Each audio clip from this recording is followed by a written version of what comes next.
Legal 110. This is your podcast for week number 5, where we start to look at transactional law. Transactional law is a broad area of law that covers the legal aspects of business transactions and deals. Transactional lawyers help clients, such as companies, with legal matters related to business, money, and commerce. Transactional lawyers use legal research, factual research, and negotiation to help clients create deals. They also provide advice on regulatory matters. They draft contracts. Transactional law firms often prefer to resolve disputes out of court rather than in litigation, the topic we covered last week. Transactional legal professionals are not just found in law firms, and in fact, you're likely to have instructors, know students, and have fellow graduates at some point who are working at local corporations like State Farm, Caterpillar, country companies, and we have graduates working in many capacities all across the country. Transactional law, as you know from your reading, covers a wide range of topics, including business deals. Transactional lawyers help clients with business transactions such as mergers, acquisitions, divestitures, and joint ventures. They help clients with contracts. They draft and negotiate contracts such as commercial contracts, employment contracts, purchase and sale agreements. Real estate. Transactional legal professionals provide advice and services in real estate sale, acquisition, and many other issues related to real estate and real estate ownership. Intellectual property is an area of transactional law. Transactional legal professionals provide services or legal advice in intellectual property matters. Intellectual property are things like trademarks, copyrights, rights to material, rights to use names, and all sorts of other related issues or services regarding the intellectual property of a particular client. Transactional legal professionals work with regulatory matters. They advise on regulatory matters and business transactions.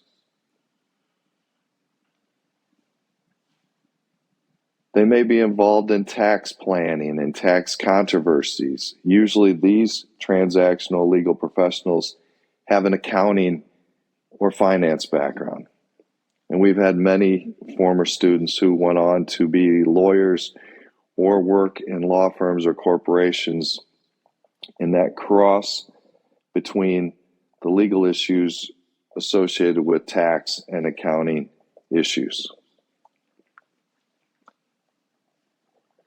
Business structuring is another area. They help businesses form, operate, exist, and move through the yearly regulatory expectations of state and federal governments.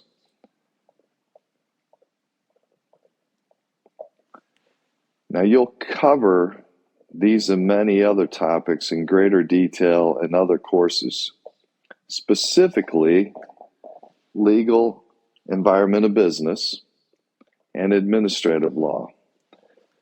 There are some basic transactional concepts that you should begin to recognize and commit to memory for your own knowledge and use.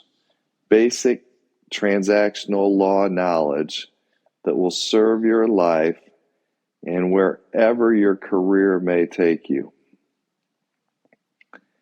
And I'll list some of these off here. So if you're not taking notes, this will be a good time to do so. First, you should be able to understand and begin to know, and if you've had legal environment of business or in that course now, you'll cover this. But you should know what makes a valid contract. There's 4 basic requirements for a valid contract: an agreement, consideration, contractual capacity, and legality. An agreement is an offer that is accepted on all terms by the recipient of that offer.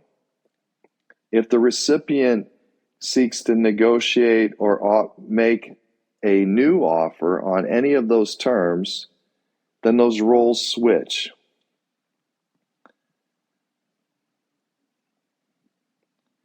And we can have all sorts of offers, counteroffers, etc., until we eventually get to the agreement, the meeting of the minds, the exact terms being acceptable by both parties to the contract.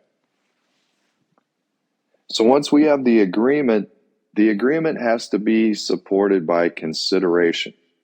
Consideration is typically thought of as either something in return for a product or a service.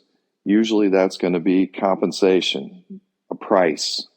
You pay something for goods, for some product or some service. Consideration.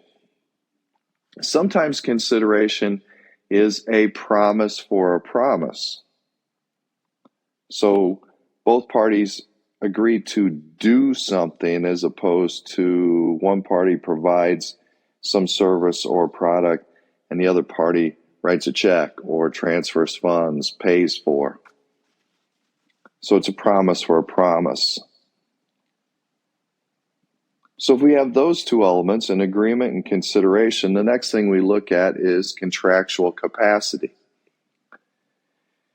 And in Illinois, to enter into a valid contract, you need to be 18 or older. And you must have capacity. Capacity means that you are mentally competent to give that consideration, make that agreement at the time that the contract is entered into. Doesn't mean that you have to maintain that capacity. But for instance, you must be 18 at the time you enter into the contract, or you must be of sound mind and memory. You must not be intoxicated or unable to make those determinations on your own. You have to have contractual capacity. And we'll see the term capacity throughout the law. Typically, it's always going to be a combination of older than 18 or older, and mentally competent at the time of whatever the act was. And then finally, legality. That's the final element. And all that says is that you can't enter into a contract for something that would be illegal to contract for. So if it's a crime, essentially, and that's the easiest way to think of it, If it's not something that you can legally do, you can't legally contract to do or to receive that thing or service. You can't legally have a binding contract. You're going to take somebody to court over for breach of contract if it was for an illegal service or product or promise for a promise. Legality. And those are the four elements. I'm going to flip over to property law and thinking in the area of property law. So real property, purchase, sale, zoning, use of property, code violations, etc. You need to start thinking in basic property terms, and the law will divide property into two classifications. And it's pretty simple, but you need to start thinking about your own property that you live in or live with your parents in or live with a partner in or spouse, or you've owned or you may own. There's real property being land and anything permanently attached to land. Now hear me there, permanently attached to land. So that would be a garage that's now attached to a house, a barn, a windmill, something that's permanently attached to land. It was meant to be affixed to the land. So it's the land and all things attached to the land. And real property is typically going to be concerned with real estate. But there's all sorts of different forms of how you can have an interest in real estate. I'm not going to get into that here. It's too far down a rabbit hole, but you'll probably also cover that in legal environment of business, and we will discuss that in other courses, for instance, wills, trusts, and estates, and to a degree, family law. We will also, in those courses, discuss the second primary category of property. If it's not real property, it's not real estate, it's not land and things attached to the land, then anything that's not real property is personal property. In personal property, we have two different types or subcategories of personal property: tangible and intangible. Tangible is the thing is what it is. And if you think about all the personal property you own, all of your clothing, your shoes, your personal electronics, your vehicle, all those things are tangible property. They are what they are. They're a physical item that have some sort of value, whatever that value is, based on that item. Those are easy. Intangible is also fairly easy, but the way you need to think of intangible items are: an intangible item is something that represents value out of something else.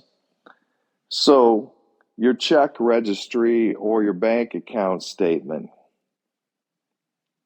represents the value of whatever's in those accounts.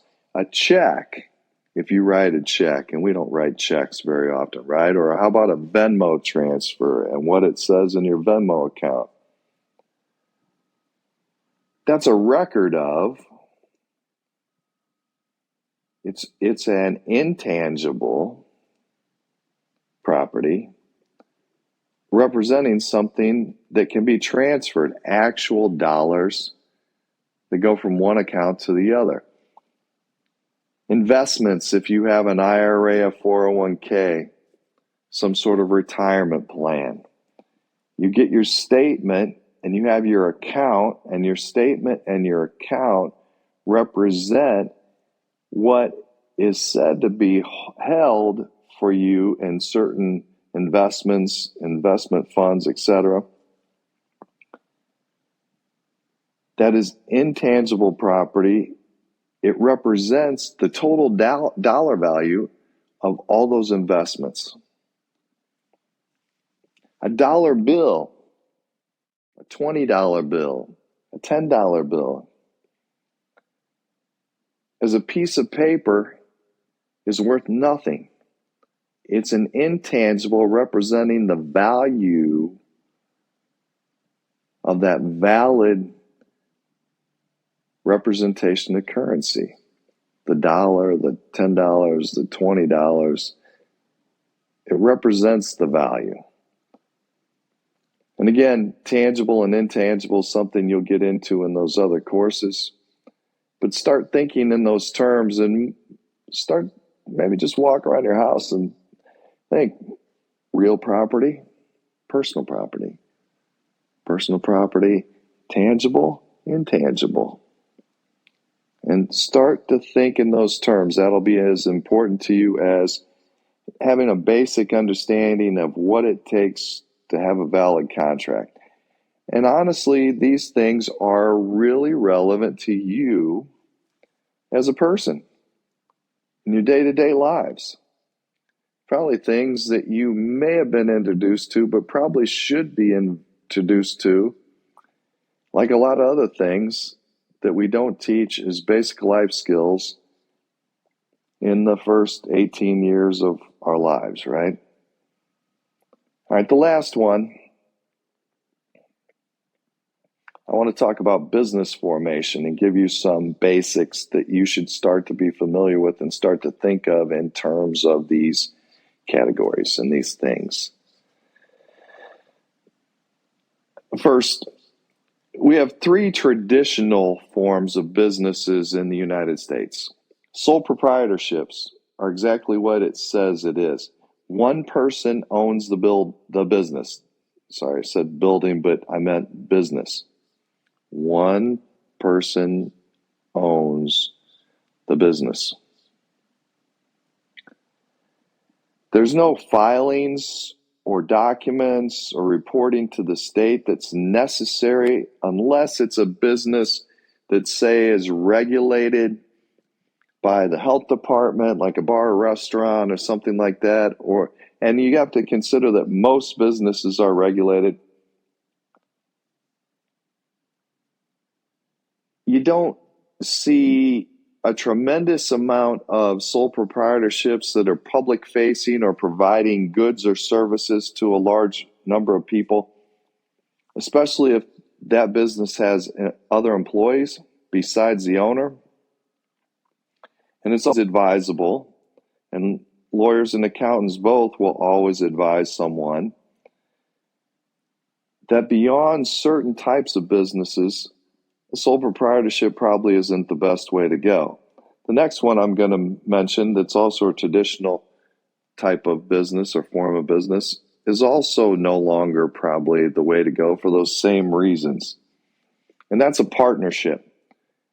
A partnership also does not need a lot of formal documentation, things filed with the state or local government or whatever, unless it's doing something that is in some way regulated, which a lot of businesses, maybe most businesses are, right? But a sole proprietorship could be formed by, you and I sitting down, having a beer at the local pub, and we decide to start in some joint business venture. And we could write out the terms on a cocktail napkin and both sign it. And that's a valid agreement under the law for a partnership. It's not advisable. It's probably not the best formation or the form of business, but it is something that still does occur. The other traditional form of business has been a corporation. The corporation, you're all aware of the term corporation. You know of corporations. You shop at corporations. Corporations are a longly held and recognized and regulated business.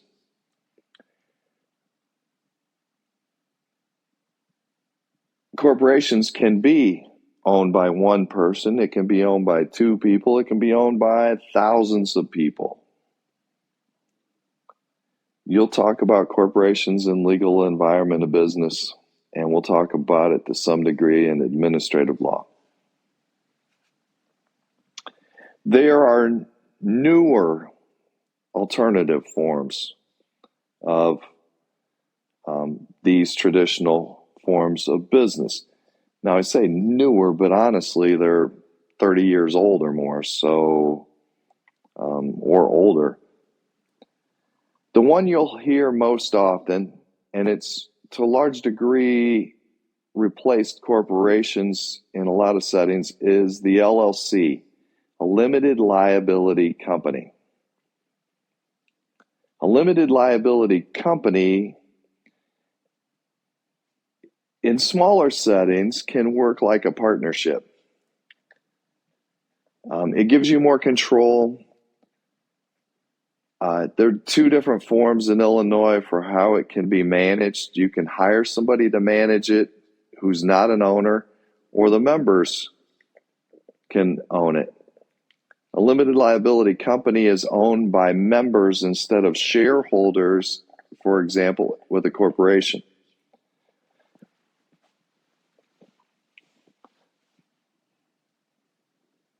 Limited liability partnerships is another form, and it is a partnership where the liability of some partners might be limited. Their liability is limited solely to the extent that they stay out of and aren't involved in the day-to-day operations of the partnership. And if they do that, they're essentially an investor in that partnership, and they can get their partnership share and avoid any liability above their partnership share if they stay out of the day-to-day operations of the partnership. And then finally, there's professional corporations. Many law firms, medical practices, accounting practices, professionals, engineers, mostly licensed professional organizations or groups of people who work in a particular profession will form a corporation under the Professional Corporations Act. It's another topic that you'll get familiar with in legal environment, business, and other classes. Now, as stated at the beginning, transactional law is a broad area of the law that covers the legal aspects of business transactions and deals. Transactional lawyers help clients, such as companies, with legal matters related to business, money, and commerce. And transactional law firms often prefer to resolve disputes out of court rather than in litigation. In other words, as compared to the areas of law we covered last week, this practice area is geared towards avoiding conflict, issues, litigation, and the courthouse. In most cases, the courthouse can be avoided, but to be clear, issues related to anything we discussed so far about transactional law could in fact result in a legal dispute that ends up at the courthouse. These transactional legal professionals would not likely be the persons who go to the courthouse. They would have litigators within their law firm, litigators within their corporation legal department, or outside legal counsel who practice in the litigation areas handle those matters. The primary takeaway is that legal professionals may find transactional law and the less conflict-focused nature of transactional law areas to be more well-suited, better suited to their personality and their temperament.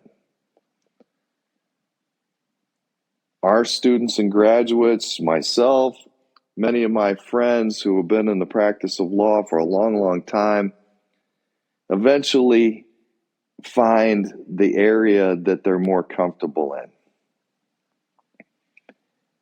There are certain things that go with that, if you ever want to discuss areas of practice, we can have a phone call or set up a meeting. If you're ever planning on going to law school, we will have this discussion. And all of you should start thinking in those terms. Where do I fit better? I think after the last 2 weeks, you can probably have a real good idea that litigation, legal professionals, lawyers, or support staff are going to be moving constantly on a lot of different issues. They're not going to sit in one place for very long. I was a litigator. I probably wouldn't have done well in transactional law. In fact, I know I wouldn't have. I wasn't a sit within the four walls office person. I enjoyed getting up in front of a judge or jury. I enjoyed moving, traveling around, probably not as much as I did eventually when I left my law firm, because I was covering the whole state of Illinois for two clients. But I enjoyed litigation. Others of my friends tried litigation and did not enjoy it. They preferred what's maybe a calmer and less stressful at times, for sure, transactional practice.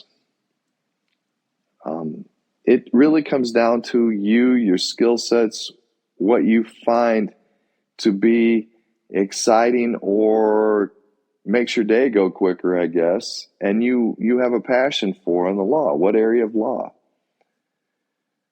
And there's a whole spectrum across both these areas of law. But after these 2 weeks, you should start thinking about this, because quickly, like that, you're going to be towards the end of the program. You're going to have opportunities to apply for jobs even before you look for an internship. Your job may become your internship for the course requirement. And so you're going to go out there and interview. And I would never discourage you from interviewing for any position. In fact, encourage you to interview for many positions to see what's out there. But you should begin to think about and be ready to process, this is something I enjoy, or this is an area of law that intrigues me. It interests me. I think I could have a day, most days, where I liked the area of law I was working in, and I liked the client interaction, and I liked the pace of the work. And you may want a quicker pace with a lot of challenges or different issues so things stay fresh. And you may be more comfortable in a slower pace with things that are more known, and your expectations, weren't all over the place. There weren't as many surprises. You'll figure that out. I'll help you figure that out over the next, semester or two. So to that extent, that's this week's podcast. And if you need me, you know where to find me.